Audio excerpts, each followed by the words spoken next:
Ma soeur, mon frère, c'est tout à fait difficile un créateur soit comme son frère, une créature soit comme son créateur. C'est difficile. Vous savez, il y aura toujours un point de divergence, donc un point qui fera que, qui montrera que vous êtes différent avec votre créateur. La plupart des gens ne le savent pas. Et nous avons on a oyo, basa numéro. Papa za papa, moi za moi. Amen, amen. Attends, quand ça coupe les papa zali, maman zali. Donc on a colombé les deux ça pour tout le monde qui va respecter poste à respecter place taillée. Je m'explique. La bénédiction viendra dans votre vie lorsque vous allez respecter votre place. Satan a nommé Zamba Yebi, que vous connaissez vos colliers à l'homme au coco à l'okola yé. Man ne connaît pas si fait un iban. Boye bayango, les sous-mounions surtout les akane et l'engina au monde. Et l'okonio surtout à ma baisse avec l'engina au monde. La Bible nous dit le fruit était beau à voir et belle à manger. On est sur ce ça, les sous, on gagne ça supérieur. Sur ce ça qui nous, on gagne ça supérieur. Sur ce lit à mon bali, on se lit à bon et mon bali, on sous, on gagne ça l'icolo. Mais nous sommes gagnés, oh, yo so ça la wana. Acte yo so pensé, et comme on va dire, il y a malheur. C'est alors que beaucoup de gens aujourd'hui pleurent dans leur vie à cause de ça. Amen, amen. Enfants de Dieu, nous devons faire très attention. C'est lui qui est à l'origine du péché dans le monde, c'est Satan. C'est la Bible qui nous dit ça. Le troisième sémence, il est à l'origine de la maladie. Luc 13, 16, Acte 10, 38. Bible sur notre service qui est à l'origine de la maladie. Et bien, si nous sommes là, moi, si on a pendant 18 ans, c'est encore un goût, après, pour l'église que dans le monde. Nous connaissons ce monument à Mosuana. Alors, celui-ci est la fille d'Abraham. Elle mérite aussi la guérison. Mais Bible qui s'habille sur lui. Bible dit elle est tenue et liée pendant 18 ans.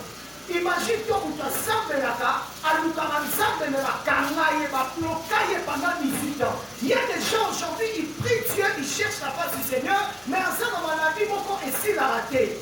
Et ça, nous sommes dans une puissance, et si la raté. Nous sommes dans une stérilité, mon besoin, et nous tout dans la coloté. Mais à ce moment-là, nous sommes dans l'église. Nous sommes dans l'église, nous sommes dans l'église, tout le monde qui passe dans le niveau où jamais vu. Tension, estomac, vibrone, appendicite. Ma soeur, mon frère, ceux qui ont tardé ma langue, comment on a que pour toi, ça n'a si mal malade, et ça Satan. Amen, amen. C'est pourquoi s'il faut prier, il faut bien prier pour chasser cet esprit. Un bon chrétien ne laisse pas la place à son ennemi de lui dominer. Il doit prendre plus son temps de prier pour chasser cet esprit. Le quatrième sémence, selon Hébreux 14, il veut nous dire clairement que Satan est à l'origine de la mort. Les notions qui lui voient et continuent à ma bota et continuent à ma famille, c'est à cause de Satan. Donc ça va pas nous qui n'a pas demandé pour soutenir Bango, mais tout en soutenir Yesu Azate. La seule va lui sonner mon boy, couple mon boy, bandit moi na Bango mingi. Ma soeur pas quand est un couple na Bango mingi ba kufi, ba tiki moi. Moi na bisika tika ya tika ni e ba nde kwa mobali. Nde kwa mobali wana kwa sina yako nyoko la mwana wana e nyoso. Ma soeur mon frère, tout ça pourquoi moi na zo souffrir pour aller pour ba boti na ba kufaki. Ma soeur, ceux qui m'ont dit pour témoin dans la enfant de Dieu, il y a des choses qui nous arrivent aujourd'hui, c'est à cause de la mort. Ceux qui nous ont contacté la famille, mais peut-être au Biba, il est traité. Nous devons aller pour foutre une place. Il est dans les acquis au Tara, Tisuka. Aussi, ça va être type là-haut. Mais de l'autre, ta place pour la vie, pour nous foutre une place à Zate. Et ça, nous sommes soit semi-enfants, pour nous t'en soumettre à Zate. Nous t'en salissons à Zate. Et ça, ils souffrent, ils pleurent dans leur vie parce qu'il n'y a personne qui peut l'aider. Il n'y a personne qui peut mettre sa main dans sa vie. Parce que mon frère, la mort est entrée dans ta famille. C'est pourquoi vous souffrez aujourd'hui. La mort est entrée dans votre famille. C'est pourquoi il y a des difficultés dans votre famille. Ma soeur, mon frère, tout ça pourquoi c'est lui qui est à l'origine de la mort, c'est Satan. Satan a même l'origine, il y a du roi. On n'a pas de mêlée, pas de distance. Parce que maintenant, tout ça pourquoi? Parce qu'il y a le diable qui est derrière ça. Le Seigneur cinquième sémence. Amen, amen. Selon 1 Corinthiens 21, 1, Matthieu 4, 1, jusqu'à 9e verset. La Bible nous dit, le diable nous tente pour nous faire pécher. Satan a amené Kagabiso, pour la commémoration de la Katalisoumu. Il y a une différence entre les épreuves et la tentation. Lorsqu'on parle des épreuves, c'est pour nous amener dans la gloire. Mais la tentation, c'est pour nous faire tomber, c'est pour nous faire chier, c'est pour nous détruire. Et bien la tentation, comment regretter. Ce qui n'a pas amené la lumière, moi, mon balioté. Ce qui n'a pas amené la lumière, moi, la voix sauter. Ce qui n'a pas amené la lumière, qui est le côté. Ce qui n'a pas amené la côté, les locaux, pour le son, on pas galaté. Ma soeur, mon frère, on s'est qui tenté peut-être dans le monde. Parce que tu n'avais rien, il y a pas le côté dans les locaux. On s'est qui tenté peut-être dans les locaux, on s'en va pas galaté. Tu n'avais rien, on dit cotiser dans les locaux. Combien de gens aujourd'hui ont attrapé le sida à cause de la tentation? Combien de gens aujourd'hui, ils ont détruit leur vie à cause de la tentation? Ma soeur, mon frère, le diable nous tente pour nous détruire. C'est pourquoi il a fait de tous les moyens pour tenter Jésus. Nous sommes à cause de la tentation. Abandonnez ma sœur, bouquet. Le loi me dit beaucoup. Le lieu comme il dit balai. Le lieu de misata. Comment nous capter à ma casse? À comment on met ma sœur à ma casse? Amela, tu vas te voir comment on a la loi. Amen, amen. Le sixième sémence. Selon 1 Timothée 3,7. Il séduit les gens. Ma soeur, mon frère, le diable séduit les gens. Combien d'enfants de Dieu aujourd'hui sont séduits par le monde? Ozaki moi malamu, okuta na entourage à ma au béba. Ozaki moi malamu, okuta na maninga ma belle fille na béba. On va pour regretter. Ma soeur, mon frère, tu es séduit par ce que tu vois. Tu es séduit par ton entourage. Tu es séduit par les formes du monde. On se dit, on s'est séduit dans le mot. Ma soeur, mon frère, c'est pourquoi aujourd'hui tu regrettes dans ta vie. On commence à regretter, on commence à se considérer comme si on fait le rosam ou ton appel pour les camarades. Pourquoi? Parce que tu as été séduit par quelque chose dans ce monde. Par un pépé bon. Et là, comment on me tombe là, on s'est séduit dans le mot, on croit dans le mot, les deux me mènent au malheur. Le septième sémence, selon Jean 13, D, acte 5, 3. Ici, nous lisons ceci. Il met des mauvais buts dans le cœur des hommes. Ma soeur, mon frère, atiaki makanisi ya mabe na motema ya Jida. Jida zolia na Yesu. Jida zomela na Yesu. Jida zotambola na Yesu. Mais comme il a fait un moment, Jida comme il a makanisi ya teka Yesu. Combien de gens aujourd'hui, ils ont détruit la vie de leurs frères et de leurs sœurs. Ils ont de mauvais pensées dans leur cœur sur leurs frères et sœurs. Amen, amen. A comment la makanisi ya mabe hier a souffrir. Hier, makamwa na osalaye. Hier, eloko na osalaye. Hier, makamwa. Ma soeur, mon frère, tu as commencé à avoir de mauvaises pensées dans ton cœur à cause du diable. Il a établi, il a mis cette mauvaise pensée dans ton cœur. C'est pourquoi tu es séduit par tout ce qui se passe dans ce monde. Amen, amen. Okomala makanisa mapena kati ya ndeko pona ndeko na yo. Bandeko na ngai, na kutomoni makambo bele. Na moni image moko boye. Mutu moko akonde na ba. Avandi na ba na basi mo mibale bazosolola. Mutu wana temba zali posa zali na mbongo ebele. Azopima na etanga bachenete ya nord babaga nord. Siko abaluki po akende kokutana po bosi azali pembeni po azali na nsima na ye wana abimisi elongo na kati ya ye ezali neti poison atiango na kati ya verre na ye. Nzokande kamere bandeki kotala. Ntango atiango avandi kimia le boss wana ntango azonga mbala moko kuna basinyale babi boyebisa mela eloko wana te. Apoyi komela baye bazwi kozwa bazozwa. Bapesa batiango pembeni batala bozo badekota poison. Bazomwa mwasa batanga babeta eka. Amen, amen. Le diable met des mauvais buts dans le cœur des hommes. Makanisa matati on a mutema mutu. Yé a okufa, yé a onyokwama. Bane on a ça ne sert à rien. Il y a comme nous kanisa makako sala mutu mabe. Osa mutu mabe ça ne sert à rien. Un bon chrétien n'est pas comme ça. Parce que mon frère, j'ai eu le temps de parler avec un homme. On a séparé ma classe. Et puis, si on voit l'hôpital, on dit et ça ne marche pas par rapport à temps. Alors que vous dites, on est dans la première guerre mondiale, de 14 à 18. Amen, amen. Mais quand et ça qui de 40 à 45. Alors, la troisième guerre, Tinelo, et puis comment la négociation? La négociation. Ce qui dit qu'à Mozali, donc pour la battre, pour négocier, pour solo la carte. C'est très important. Ça ne sert à rien comme ma guerre, pour battre ma coupe et tout ça pour battre ma coupe et pour la ligne. Parce que vous tout va payer ça, gars. Amérique a l'obligé à nous. France a l'obligé à payer. Quand on a l'obligé à payer, quand on a orgueil, on a un moment où tu vas couper le poids de Niama. Mais ceux qui vont faire ça, qui vont solo, pour solo, ils vont sortir ma boca, mais peut-être que votre manière va couper. Aujourd'hui, il faut une histoire dans le monde, parce que les gens n'aiment pas la dialogue, mais les gens aiment plus leur cœur. Amen, amen. Le 8e sémence, il aveugle le cœur. Si vous lisez la Bible dans 2 Corinthiens 4:4, vous aurez des difficultés de bien voir, même capter le message du Seigneur, prêché par les hommes de Dieu. Il y a des gens qui témoignent sur le message qui est prêché du jour au jour à l'église. Ah, mais combien de gens qui écoutent ces messages et qui le mettent en pratique? Combien de gens qui la pratique? Mon thème makasi, mon thème kenze. On peut après un temps de marre chose aux hommes de lui. Ma soeur, mon frère, c'est difficile de voir aujourd'hui si Dieu vient aujourd'hui. Si Jésus revient aujourd'hui, va te mêler en quel fait. Mais ok, il va te mêler. Qui va qui ok, va te mêler. À ce préféré, qu'il fait le cas qu'il est l'autre. On va faire un temps pour écouter. Non, ok, c'est là qu'il fait le. Pour la yo, non, ok, pour la yo, non, ok. Ma soeur, mon frère.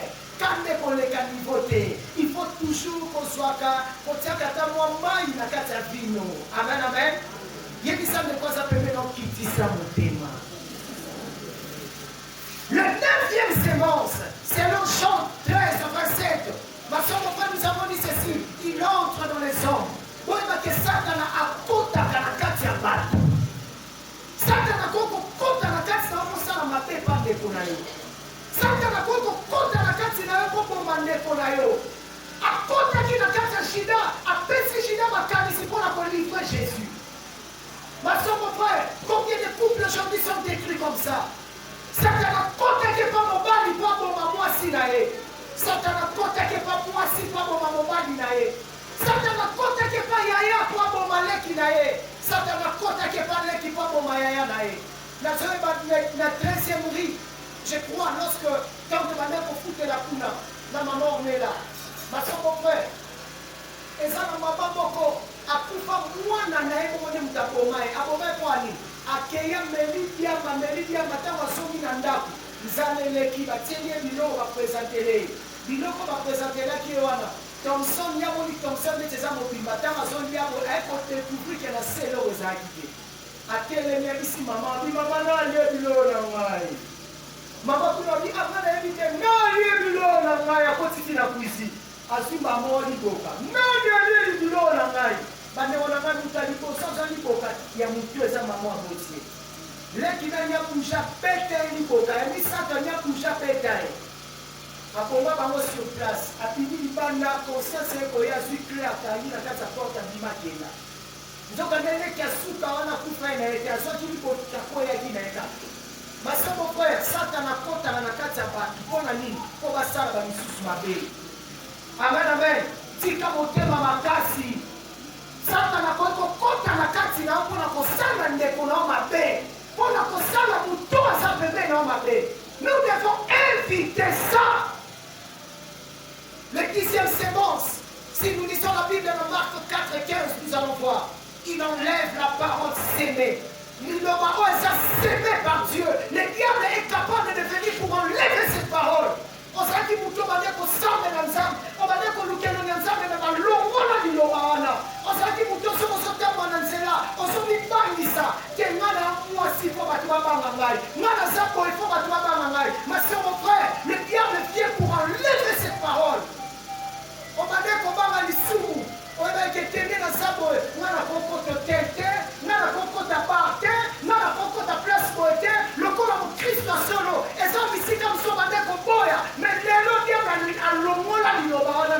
yo. Okoma na facilité à kosala yango. Okoma na facilité à kokota bisika nyonso. Mais un enfant de Dieu, le diable vient pour enlever la parole que Dieu sème en nous. Amen, amen. Mais après un temps, au bon Sanignoso. Les 11e sémences, nous allons lire ça dans Matthieu 13, 25. Il sème livré parmi les blés. Amen, amen. Et si tu as un homme basali, il y a des gens capables de s'aimer le Kwamabé. Et si tu as un homme basali, il y a des gens capables de s'aimer le Kwamabé. Vous avez dit bien, l'amitié, n'a rien à bien.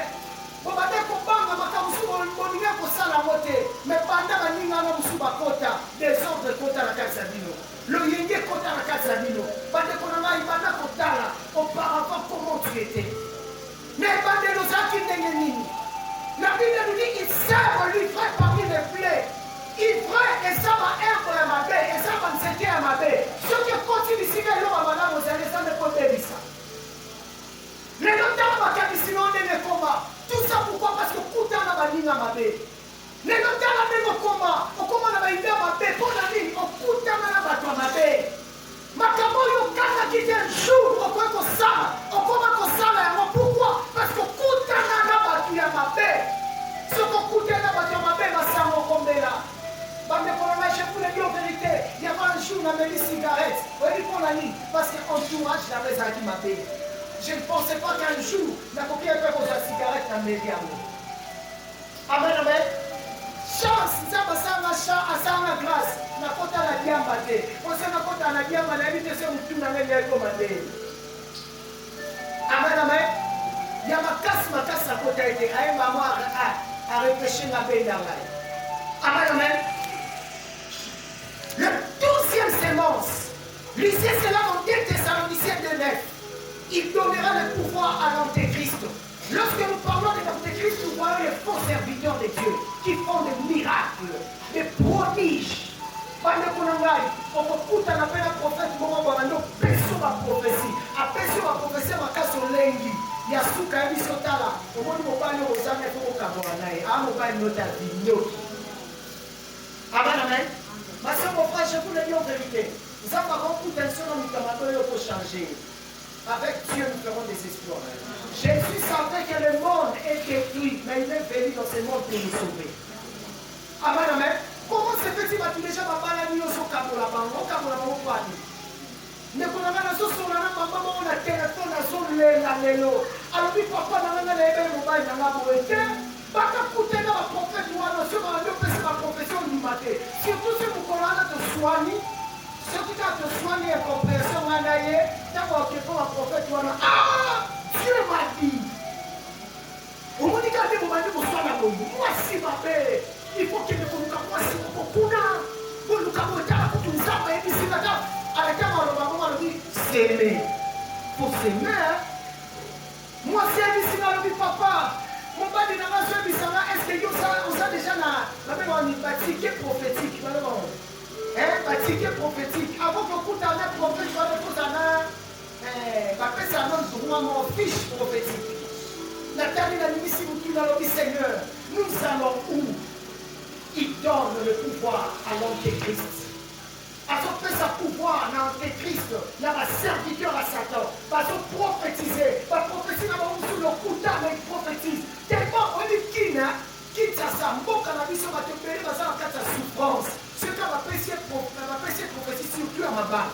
Nous sommes à la suite de Camille Tozobal. Surtout si on coûte un mois, on va dire que les gens ont dit que les gens n'ont pas là. Si on a le coup d'âme, les gens n'ont pas là. Si on fait ça, il faut essayer de coûter un prophète, elle dit que Camille Tozobal. Moi, c'est un petit camion, c'est pas la prophète. C'est un peu là. Ça va pour moi. Bon, nickel à zone. Dans tout un mille, à part le là. Parce qu'il y a une prophétie. Ma soeur, mon frère, il donnera le pouvoir à l'antéchrist. Amen, amen. Le 13e sémence, il se transforme lui-même en ange de lumière. Ma soeur, mon frère, si vous lisez la Bible dans 2 Corinthiens 11, 14 à 15. Ma soeur, mon frère, la Bible nous dit clairement